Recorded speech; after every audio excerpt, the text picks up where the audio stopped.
Nuovo sopralluogo dei carabinieri nell'appartamento del quartiere di Mortise a Padova, dove un'anziana di 83 anni è stata aggredita da 5 dei 7 cani di casa.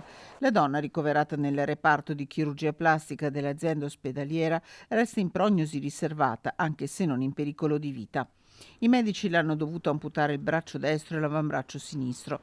A salvare la donna i carabinieri, che avvisati dalla postina che ha sentito del trambusto e chiamato il 112, erano entrati in casa trovando l'anziana in un lago di sangue.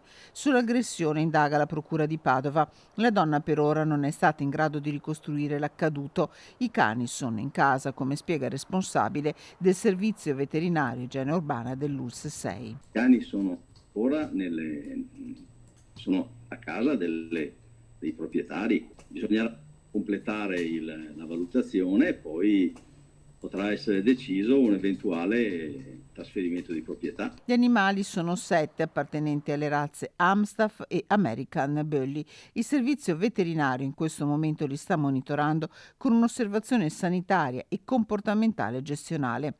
Non è escluso che nelle prossime ore si possa arrivare anche all'allontanamento. Nel frattempo, da OIPA, l'Organizzazione Internazionale di Protezione Animali, arriva la richiesta di regolamentare il possesso di determinate razze.